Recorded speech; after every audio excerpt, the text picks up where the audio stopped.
पिछले एक सप्ताह से आप देखिए, 4 दिन पहले हमने एक स्टोरी की थी जी। और इसी कार्यक्रम में हमने आपको बताया था कि प्रधानमंत्री मोदी ने साफ कह दिया है कि चाबी घुमाओ। नेताओं की लिस्ट तैयार है कि जिनके खिलाफ कार्रवाई होगी। उनकी संख्या 96 है।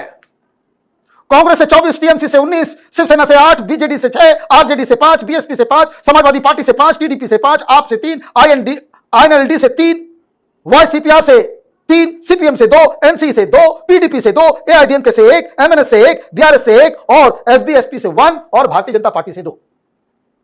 भारतीय जनता पार्टी भी शामिल। सारे लोग, कोई इसमें कोई कसर नहीं छूटा।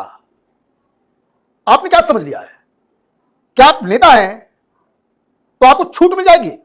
वादा क्यों जेल जाएंगे? देखिए, सिंपल कहानी समझिए। एक प्राइवेट कंपनी के पास जमीन थी, जमीन उसने खरीद ली, लेकिन वो बिल्डर, वो प्रॉपर्टी वाला व्यक्ति, रियल एस्टेट वाला व्यक्ति, वहां वो कमर्शियल उसका इस्तेमाल ही नहीं कर सकता क्योंकि सरकार ने मना कर रखा है।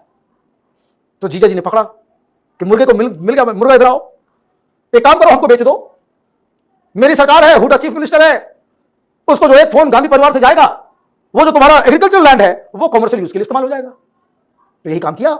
वाड्रा ने अपनी कंपनी के नाम पे उस जमीन को खरीद ली। लेकिन यही एक मिस्टेक हो गया। घर में भूंजी भांग नहीं और सराय पे डीरा।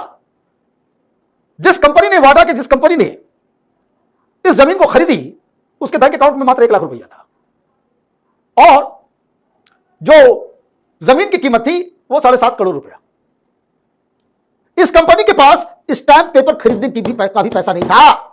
45 लाख रुपया लगेगा स्टैंप, तब जाके वो रजिस्ट्री होगी। तुम्हारी औकात नहीं थी।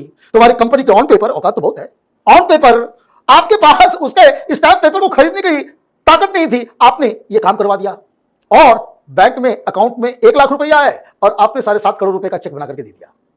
एक ऐसा चेक दिया, उसको कहा कि बैंक में मत डालना। वो कभी बैंक में गया ही नहीं और जो स्टैंप जो है उसी आदमी ने दिया, उसी कंपनी ने दी जिसके पास वो जमीन थी।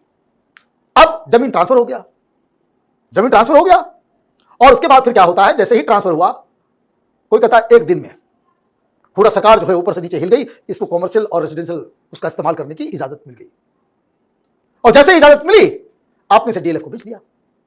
कितने में? 58 करोड़ रुपए में। ये तो जादू हो गया ना। बैंक में 1 लाख रुपया जिसको खर्च भी नहीं कर रहे हो, धंधा ऐसा किया कि 58 करोड़ रुपए आपने ले लिया। जब 58 करोड़ रुपए इसके पास आ गए, तब जाकर के वो 7.5 करोड़ रुपए का पेमेंट हुआ। ये बिजनेस है कि घोटाला है? ये घोटाला है या बिजनेस है? राहुल गांधी जी, आप बताएं इसको। बेकार की बातें करते हैं आप लोग। अभी नेशनल हेराल्ड का केस चल रहा है, उसमें दोनों मां और बेटा दोनों नपने वाला है।